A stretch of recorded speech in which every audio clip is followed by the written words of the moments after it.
warahmatullahi wabarakatuh. Waalaikumsalam warahmatullahi wabarakatuh. Terima kasih kami ucapkan terhadap panitia penyelenggara, terkhusus pada teman-teman aktivis Panele yang telah siap membuka diri, yang telah siap dan ikhlas memberikan kesempatan kepada kami selaku SMI Serikat Mahasiswa Indonesia KP Cabang Sumbawa. Sebelumnya, membuka diri yang saya maksud adalah siap membuka ruang menuju gerakan-gerakan yang revolusioner, siap membuka ruang untuk menyatukan diri dan menyamakan gagasan dalam melihat lebih maju bagaimana perkembangan nasional bahkan lokal, kemudian memajukan Indonesia yang benar-benar maju. Sebelum itu, sebenarnya saya juga bingung ini apa yang mau saya sampaikan. Sebab dari beberapa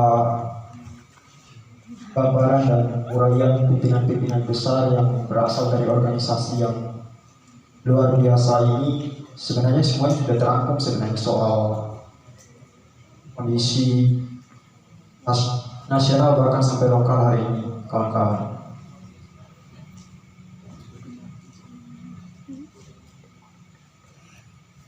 Dari beberapa poin yang disampaikan, lagi-lagi bicara soal keadilan yang sampai detik ini masih belum memberikan satu kepastian yang jelas pada masyarakat, kawan-kawan.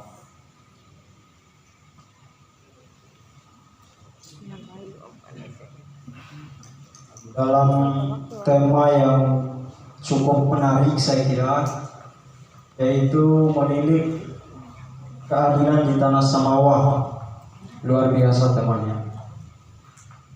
Bicara keadilan adalah bicara penyamaan hak sebenarnya. Penyamaan hak yang dimaksud dalam pandangan sosial tidak ada yang dibeda-bedakan sebenarnya.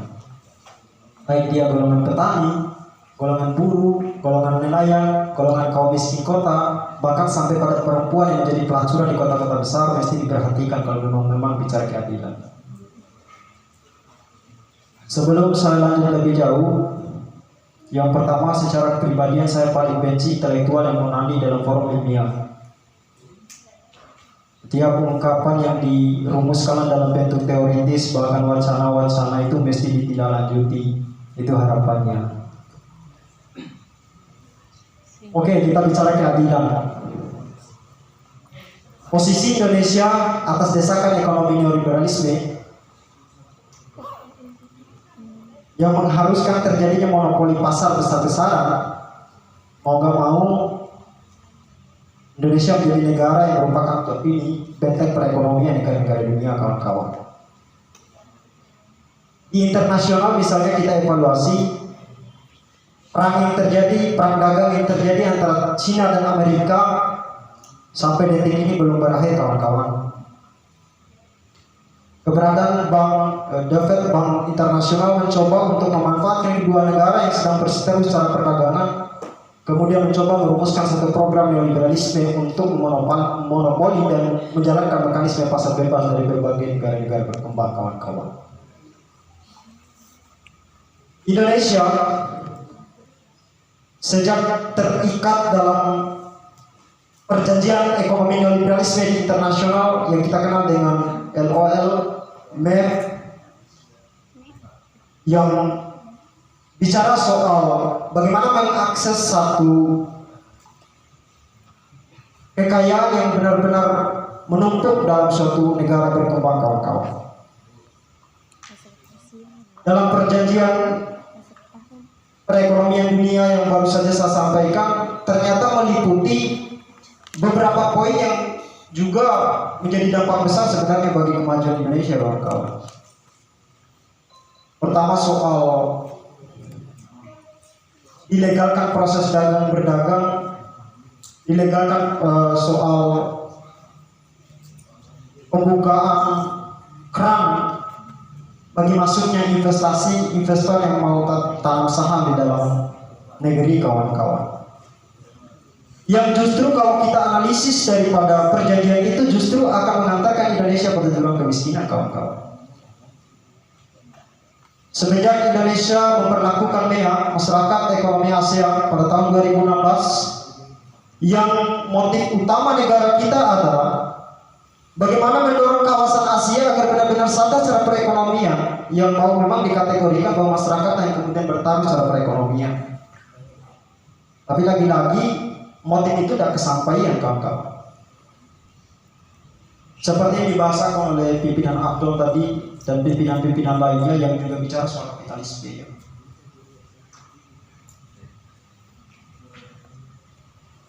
Kapitalisme, oligarki, imperialisme, dan lain sebagainya yang merupakan sistem yang memperparah keadaan krisis, kawan-kawan.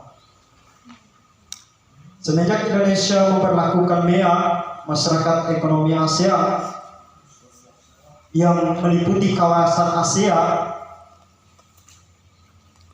mau gak mau Indonesia harus siap nih membuka keran bagi masuknya investor. Apakah dengan masuknya investor merupakan malapetaka besar bagi Indonesia? Tidak. Justru kedatangan investor merupakan satu motivasi besar sebenarnya bagi internal negara Indonesia. Tapi bila investor yang datang ini membawa paham imperialisme, mencoba untuk menerapkan sistem kapitalisme, mau nggak mau gerakan mahasiswa harus benar-benar mengizinkan analisisnya dalam persoalan itu.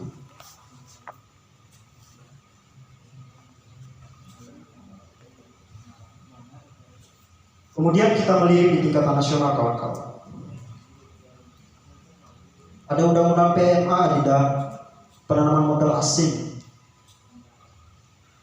Ada undang-undang minerba di mineral dan batu bara. Ada undang-undang RUKHP, tapi kemarin pernah digagalkan oleh gerakan rakyat. Saya gak mengakui gerakan mahasiswa mampu memimpin revolusi, Pak. Gerakan mahasiswa justru menjadi pelopor bagi gerakan rakyat. Oke, kita bicara soal situasi nasional hari ini, kawan-kawan. Semenjak disahkannya undang-undang Omnibus Law tanpa sepengetahuan rakyat, negara malah memproyeksi COVID-19. Yang pada dasarnya justru Omnibus Law ini merupakan satu produk undang-undang yang kemudian meliberalisasi sektor badan usaha milik negara. Melalui ini saya akan menjawab pada persoalan ketimpangan pendidikan tadi. Uraian teman-teman tadi bahwa yang menjadi unsur mendasar kenapa banyak ketidakadilan hari ini lagi-lagi bicara soal pendidikan, baik itu pendidikan moral, pendidikan agama, pendidikan sosial dan lain sebagainya. Kembali kepada undang-undang yang liberalisasi sektor badan usaha milik negara. Semenjak disahkannya undang-undang Omnibus Law yang sudah jelas-jelas merupakan produk yang menciptakan malapetaka di Indonesia, dia mulai meliberalisasi sektor badan usaha milik negara.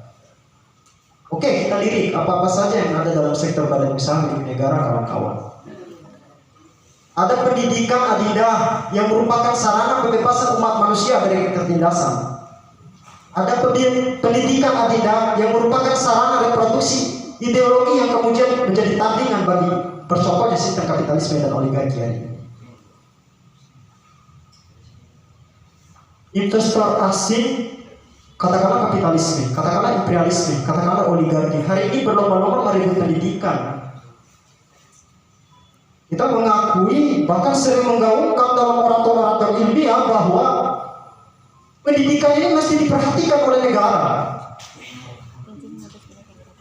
Negara kalau benar-benar ingin mencerdaskan umat manusia di dalamnya, maka harus benar-benar memperhatikan pendidikan.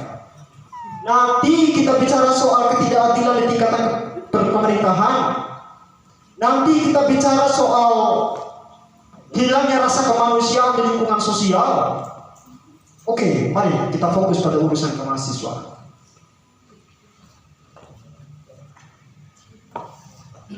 Beberapa doktor dan profesor, beberapa pejabat-pejabat besar yang hari ini mengisi kursi-kursi parlemen, mereka adalah S1, S2, adidah, S1, S2 mereka, bahkan sampai S3.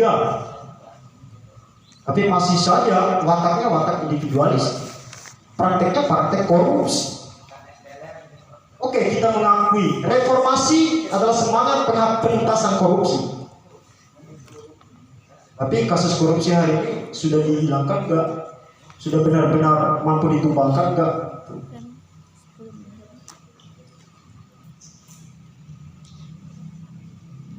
Artinya kita nggak boleh dangkal dalam menganalisis kawan-kawan. Sudahkah kita selamat daripada pembungkaman demokratis? Katakanlah mahasiswa. Sudahkah pendidikan di NTB benar-benar bicara soal kemanusiaan? Mari kita case kasus.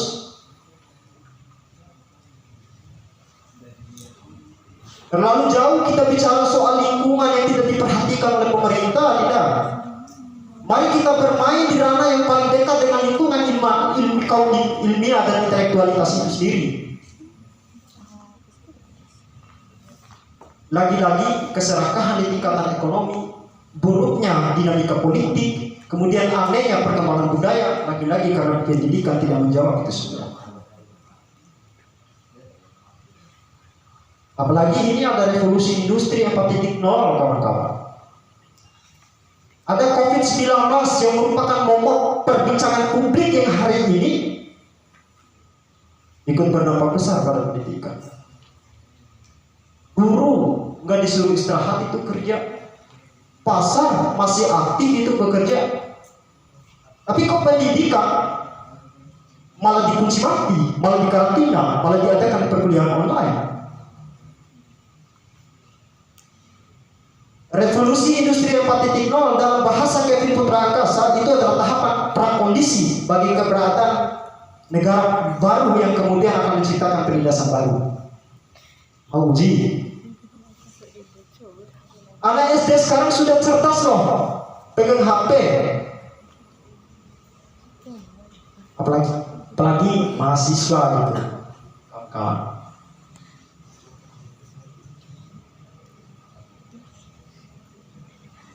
Kemudian selepas dari soal pendidikan juga, kita mesti evaluasi juga nih di sektor-sektor lain, kawan-kawan. Pertanian, ada pembukaan rekomendasi lahan baru, tidak? Masyarakat diberikan kesempatan untuk membuka lahan, tapi lagi-lagi ketika terjadi dampak ekologi kebanjiran, aduh, masyarakat ini babat hutannya terlalu luas ini. Kita nggak salahkan pemerintah.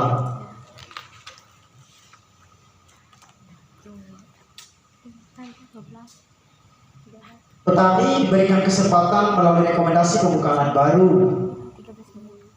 tapi pupuk tidak dapat diakses. Harga jagung tidak berani ditetapkan. Mekanisme pasar bebas masih terus berlaku. Apa kira-kira yang dapat diuntungkan oleh petani? Ini loh ketidakadilan yang kita bicarakan, kawan-kawan. Kemudian kesehatan.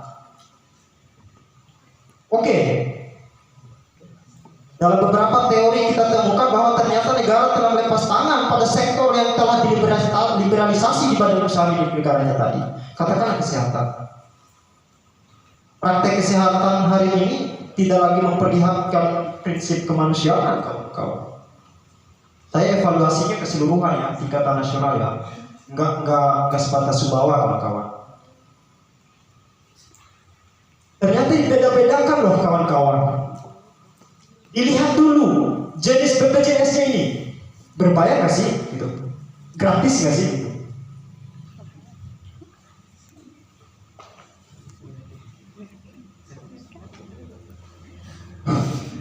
Ya karena terlalu asik berbicara, karena ibu moderator juga sudah mulai mengintip waktu gitu kan. Poin terakhir yang mau saya sampaikan ya, musuh kita satu, siapapun namanya, bentuknya, golongan manapun dia, jelas musuh kita satu, sistem yang menindas, kapitalisme, oligarki, imperialisme, dan lain sebagainya, kawan-kawan.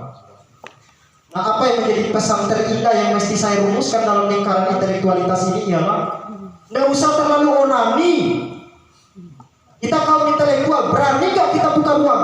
Kemudian kita benar-benar menindaklanjuti segala wacana yang selama ini hanya menjadi ini ya, sekedar menjadi hiasan teoritis. Kita buka ruang, kita benar-benar merumuskan perjuangan bagi semua warga. Mungkin itu yang dapat saya sampaikan pada kawan-kawan. Bila ada tutur kata saya yang menyinggung atau tidak enak didengar oleh kawan-kawan sekalian, mohon dimaafkan karena kesalahan datang dari saya dan kebenaran datang dari Allah Subhanahu wa Ta'ala. Saya juga sudah keringat ini kepanasan.